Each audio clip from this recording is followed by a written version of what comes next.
गंगा पार करना। ब्रह्म बेला में राम ने शया का परित्याग कर दिया और लक्ष्मण से कहा, तात, भगवती रात्रि व्यतीत हो गई, अब सूर्योदय का समय आ पहुंचा है। कोकिल की कूक सुनाई दे रही है, मोरों की बोली सुनाई दे रही है। यही वह अवसर है जबकि हमें तीव्र गति से बहने वाली समुद्रगामिनी परम पावन गंगा को पार कर लेना चाहिए। सुमित्रा कुमार लक्ष्मण ने श्री रामचंद्र जी के कथन का अभिप्राय समझकर गो और सुमंत को बुलाकर पार उतरने की व्यवस्था करने के लिए कहा। निषादराज ने अपने मंत्रियों को आदेश दिया कि एक सुंदर द्रुतगामी नौक ले आओ।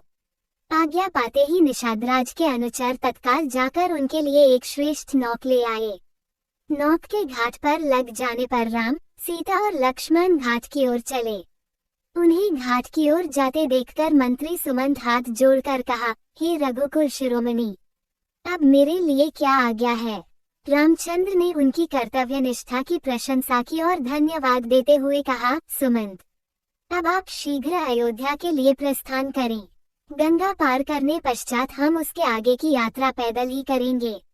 आप अयोध्या जाकर मेरी, सीता और लक्ष्मण की ओर से पिताजी, माताओं एवं अन्य गुरुजनों की चरण वंदना करें।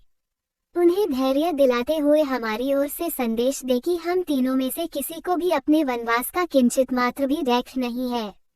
उन्हें ये भी कहें कि 14 वर्ष की अवधि समाप्त होने पर मैं, सीता और लक्ष्मण आपके दर्शन करेंगे। आप भाई भरत को कैकेयी से शीघ्र बुला ले तथा राज्य सिंहासन सौंप दे ताकि प्रजा को किसी प्रकार का कष्ट व असुविधा न हो। हे मंत्र व भरत से भी मेरा ये संदेश देना कि वे सभी माताओं का समान रूप से आदर करें और प्रजाजनों के हितों का सदैव ध्यान रखें। सुमंत अत्यंत विह्वल हो गए और उनके नेत्रों से अश्रुधारा बह चली।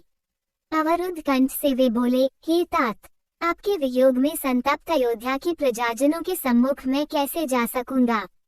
जब वे पूछेंगे कि आप लोगों को छोड़कर कैसे लौट आए तो मैं क्या उत्तर दूंगा।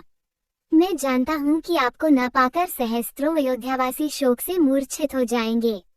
उनकी दशा सेनापति रहित सेना जैसी हो जाएगी।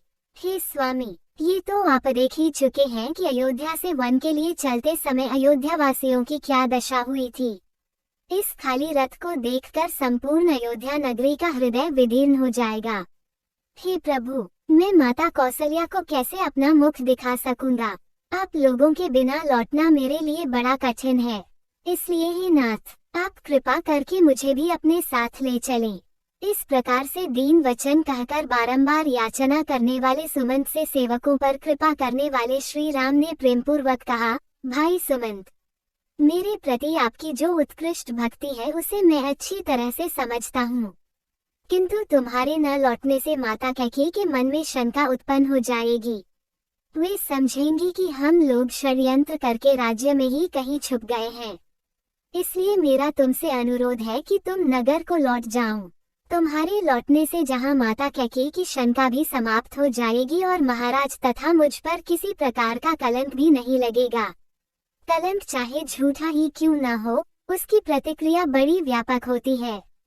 इस प्रकार अनेकों प्रकार से समझा बुझाकर रामचंद्र ने सुमंत को विदा किया। सुमंत अश्रुपूरित नेत्रों से रथ में बैठकर अयोध्या के लिए चल पड़े।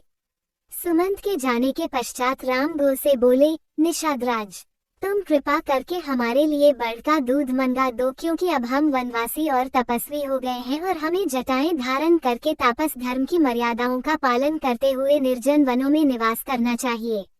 राम की बात सुनकर गो स्वयं जाकर बड़ का दूध ले आए, जिससे राम, सीता और लक्ष्मण ने जटाएं बनाई और नियम पूर्वक तपस्वी धर्म को स्वीकार करते हुए गंगा पार करने को उद्यत हुए।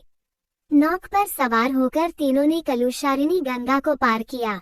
गंगा के पार पहुंच जाने पर राम ने गो को हृदय से लगा लिया। फिर उनके स्नेहपूर्ण आतिथ्य के लिए उनकी भूरी भूरी प्रशंसा करते हुए उन्होंने निषादराज को विदा किया।